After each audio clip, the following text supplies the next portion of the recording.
sub people welcome to my blog सबैजनालाई welcome छ मेरो ब्लगमा मेरो ब्लग जति पनि हेर्नुभएका मेरो भिजरहरूलाई मेरो हृदयदेखि नै वेलकम छ अनि स्वागत छ हजुरहरूले अनि मेरो ब्लग हेरेर इन्जोय गरिराख्नु भएको छ मलाई आशा छ हजुरहरू ब्लग हेरिसकेपछि लाइक गर्ने पनि गर्नु होला किनकि तपाईँहरूले लाइक गऱ्यो भने मलाई मोटिभेसन आउँछ ब्लग गर्नलाई अनि मोटिभेसन आएपछि अनि म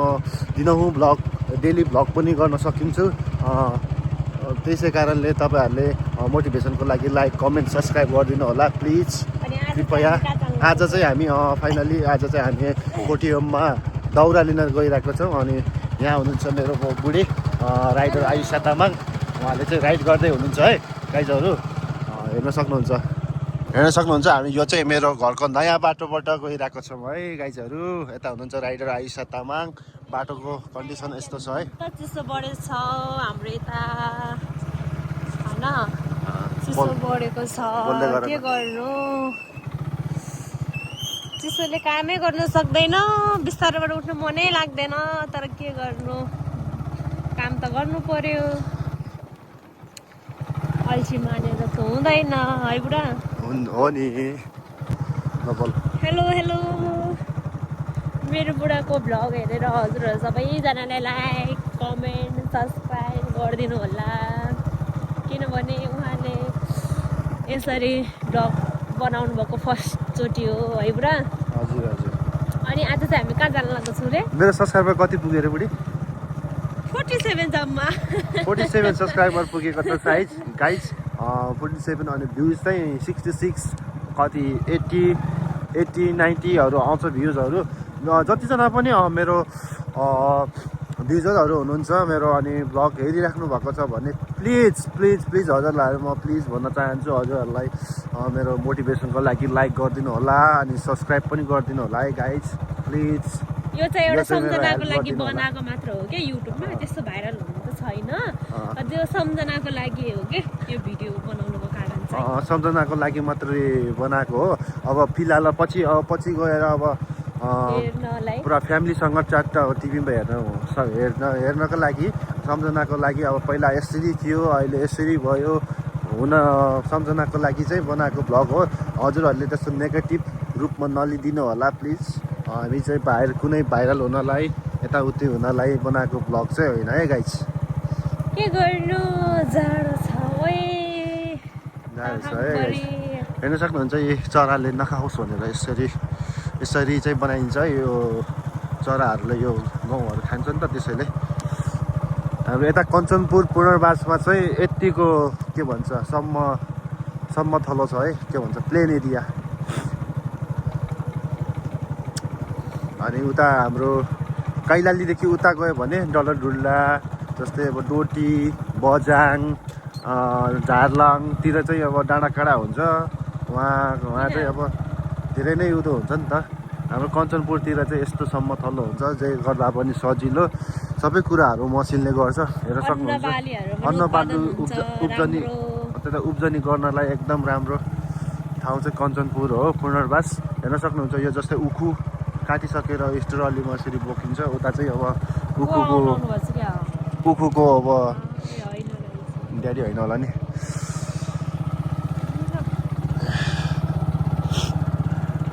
ड्याडी होइन उहाँ चाहिँ सूर्यमानको ड्याडी रहेछ सूर्यमानको ड्याडी हेर्न सक्नुहुन्छ के छैन असाङ जयमसी असाङ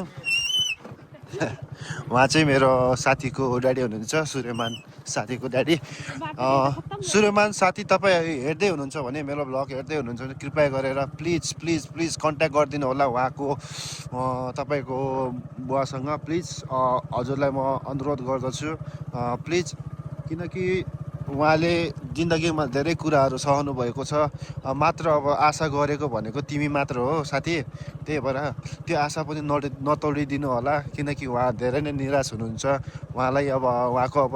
लाइफमा धेरै नै कुराहरू घटेको छ नि त त्यही कारणले अनि तपाईँको घर हेर्नु होला हो कस्तो छ पहिला जस्तो तपाईँले छोडेर जानुभयो त्यस्तै छ है साथी के अब बुवासित कन्ट्याक्ट गरेर यो घरलाई मर्मत गरेर च्याट्ट अलिकति सबैजनाले अब यस्तो बनाइसक्नु भएको छ नि त किनकि अब सबैले पक्की घरहरू बनाइसकेको छ नि त तिमीले पनि त हल्का अब ड्याडीसँग कन्ट्याक्ट गरेर यताउता गरेर पक्की उता घर अलिकति पैसा खर्च पानी ड्याडीलाई पठाएर घर मर्मत गर्नु होला किनकि फ्यामिलीमा अब धेरै नै अब बुवा लास्टै नै निराशमा हुनुहुन्छ नि त बुवाले धेरै नै कुराहरू सहनु भयो नि त तपाईँको बुवाले त्यही भएर ल अब धेरै कुरा त के भन्नु साथी होइन तपाईँ नै बुझ्नु हुनुहुन्छ सबै कुराहरू सब थोकहरू हामी चाहिँ अब कोटिएम खेतमा आइपुग्यो यस्तो चाहिँ खेतहरू चाहिँ बाटो चाहिँ गाइस बाटो चाहिँ यस्तो छ अनि यो चाहिँ हाम्रो पहिलाको घरै कोटिएमको पहिलाको सानो घर रोक्नु ल म झोल निकाल्छु नै लडेको यार राइडर आयुषाले राइड गर्नुभएको है झुल निकाल्ने होइन यसो गरिदिन्छु ल यति गरिदिन्छु राइडरले कुदाउँछ है गाइस यो चाहिँ हाम्रो कोटिएम पहिला चाहिँ मेरो घर यहाँ थियो अनि यहाँदेखि सरेर गाउँ गएको छु है गाइजहरू पहिला चाहिँ हाम्रो घर यस्तो थियो है पहिलाको हाम्रो के भन्छ गोठ अहिलेसम्म छ यहाँ चाहिँ हामी अब खेत अब दाउरा लिन आएको खास गरी भन्नुपर्दा यो चाहिँ मेरो पहिलाको घरको गोठ यहाँ चाहिँ भैँसी बाख्राहरू बाँध्ने गर्थ्यौँ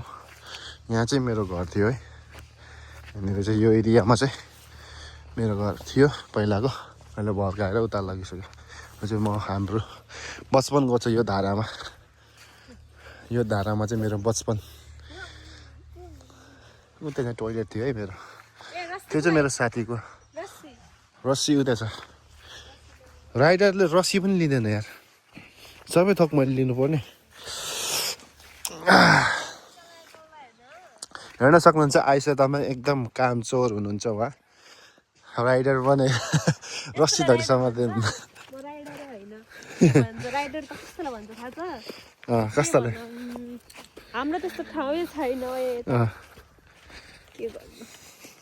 गाह्रो छ मेरो बुढा त जे गर्दा पनि है ब्लग खाना पनि ब्लग मेहनत गर्छु नि है मेहनत गरेको बापत अब भ्युजरहरूले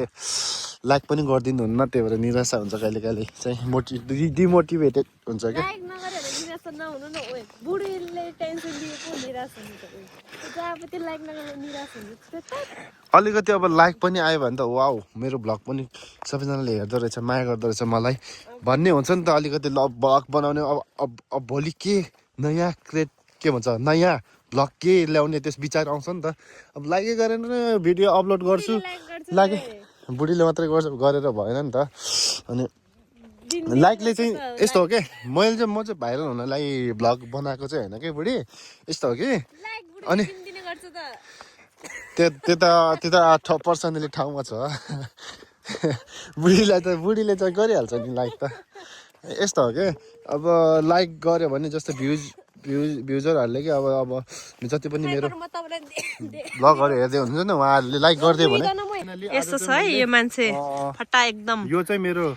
कान्छी बहिनीको टोपी किनकि आज जाडो मौसम भएको हुनाले मान्छे चाहिँ एकदम फटा छ है लगाएर आएको छु है कामचोर हुनुहुन्छ उहाँ बरु भर्खर उठेर खाना खानु भएको थियो त्यही पनि जबरजस्तै म सुत्छु रे खाना खाँदैन रे बरु म सुत्छु भनेर जबरजस्ती उठाएको म अहिले चाहिँ हेर्न सक्नुहुनेछ अहिले 12 बजे उठ्नु भयो थियो उहाँ 12 बजे पनि कोही उठ्छ मान्छे यस्तो फटा मान्छे छ ओए मलाई भन्नुहुन्छ उल्टे गाइज अनि फाइनली अनि हाम्रो खेतमा आइपुग्यौँ है अब चाहिँ हामी दाउरा लिन आएको त्यहाँ चाहिँ राइडर्स आइसा तामाङ अब यतिको जङ्गल छ है हाम्रो पुरानो खेतमा यतिको जङ्गल छ है उहाँ चाहिँ अनि ड्याडी हुनुहुन्छ मेरो ड्याडीले चाहिँ दाउरा काटेर रेडी गरेर राख्नु भइसकेको छ अब त्यो दाउरालाई चाहिँ च्याट्ट बोकेर घरतिर हिँड्नु पर्ने अवस्था छ दाउरा भनेको घाँस पो रेडी गरेर राख्नु भएछ कि हो घाँस काटेर चाहिँ छिमा आब्र्यो अब केन जाने अझ नि बेसी केन जाने 12 बत्ती ज्ञान नि गाइस फाइनली अब दाउरा बोकेर घर जाँदैछु आया कडा कुडकै भयो यतिको भारी छ है गाइसहरू हेर्न सक्नुहुन्छ उहाँ चाहिँ आइसा राइडर अहिले चाहिँ घाँस बोकिराख्नु भएको छ मैले चाहिँ दाउरा गाइस भारी भयो गाइस टक्क फुट्नु लाग्यो उहाँले चाहिँ घाँस बोक्नुपर्छ पछाडि के झुन्डेको उहाँको त हेलो बुढी कस्तो भइरहेको छ हजुरलाई मलाई चाहिँ लास्टै गाह्रो फिल भइरहेछ यहाँ टाउकै फुट्ला जस्तो भइरहेछ दाउरा र घाँसमा भारी भिन्नता हुन्छ नि त गाइजहरू होइन यहाँ नमिलेर के उदो भयो दाउरामा अलिकति टाउकोमा मिलेन नि त दाउरा होइन बोक्नु त सकिन्छ र टाउको के त्यो ठाउँ नमिलेर के भन्छ दाउराको त त्यो घोज्नेहरू हुन्छ नि त काँडाहरू त्यसले घोचिराखेको क्या टाउकोमा यसम्म ल गाइजहरू फाइनल्ली बाइक भएको ठाउँमा आइपुग्यो अब बाइकमा बोक्ने हालेर हेलो गाइस हजुरहरू अब हेर्न सक्नुहुनेछ हामीले दाउरा घाँस र दाउरा एकैचोटि ल्याए उता बुवाले जङ्गलमा अघि नै जानुभयो रहेछ बिहान म त थाहै थिएन म त खाना बनाउँदै थिएँ पछि पो थाहा भयो बुवा जानुभयो रहेछ भनेर अनि बुवा थाक्नुहुन्छ भनेर चाहिँ हामी बुढाबुढी बाइकमा गएर यो घाँस र दाउरा लिएर अहिले हामी यो बाटो जाऊँ न घर फर्किँदैछौँ नाइ यही बाटो जाऊँ ल अनि हजुरहरू हेर्न सक्नुहुनेछ अघि चाहिँ हामी अर्को नयाँ बाटोबाट आएको थियो अनि अहिले चाहिँ घर जाँदै क्रममा चाहिँ अहिले हजुरहरूलाई खान्छ बेबे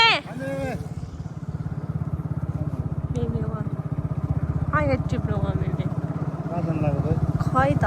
अनि फेरि हजुरहरू हेर्न सक्नुहुनेछ हाम्रो यता तराई क्षेत्रमा यस्तो छ मकैको सिजन आजभोलि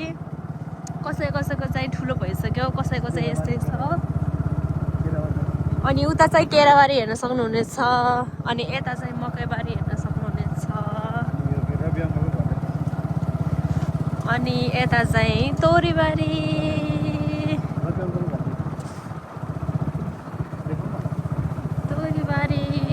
अनि यता पनि तोरीबारी अनि उता चाहिँ उखु हाम्रो यता चाहिँ है धेरै प्रकारको अन्न बालीहरू उब्जाउनु माम हान्जिबे आमनीमा ए सानो किसानमा हो ए म त आज त माम त अझै कता नयाँ बस्ती जान लानुभएको के भनेको त के भन्नुलाई चाहिँ बिर्स्यो हो यस्तै आउँछ कि मान्छेमा अब के गर्ने यहाँ आफ्नै गाउँको गाउँठाउँ आफ्नै गाउँ भएर होला चिनी जानेको मान्छेहरू भेटेपछि बोल्नु मन लागिहाल्छ फेरि नबोलेपछि फुर्ती देखेर पनि नदेखे जस्तै गरेको भन्छ नि त मान्छेहरूले अनि हामी चाहिँ बोल्नुपर्छ है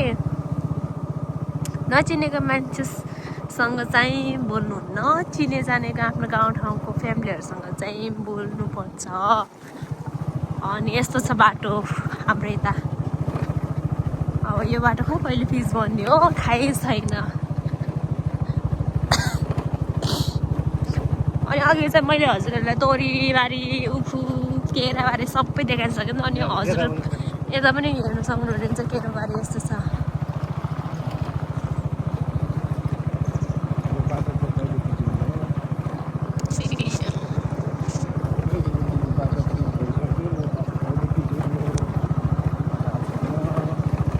यो बाटो पनि पिच भयो भए राम्रो हुन्छ है आइबडी जानु तपाईँहरूले भोट हालेर क्या यो बाटोमा हालेको हो मैले त एमआलएलाई हालेको थियो अनि सानो के सानो न आमा नयाँ साइकल बरु बङ्सिम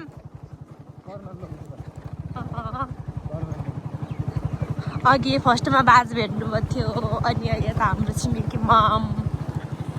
अनि अहिले चाहिँ आन्टी मम्मी यस्तै भेट्नुहुन्छ क्या बाटोमा अब त कोही भेटिँदैन अब त फाइनली घर पनि पुग्न आँटिसक्यो हेर्न सक्नुहुन्छ यस्तो छ हाम्रो मौसम आज घाम पनि लागेको छैन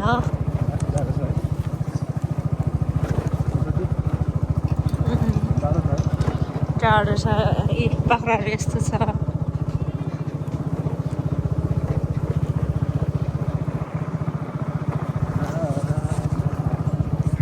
यहाँ चाहिँ गहुँ लगाएर चाहिँ यहाँ फर्स्ट चाहिँ उखु थियो अनि उखुबाट हेर्न सक्नुहुन्छ यस्तो छ हाम्रो यता तराई क्षेत्रमा सबै हुन्छ क्या कोदोहरूमा कोदो हुँदैन होइन अरू चाहिँ हुन्छ अनि हाम्रो घर चाहिँ हेर्न सक्नुहुन्छ यस्तो छ एकदम निट एन्ड क्लिन एकदम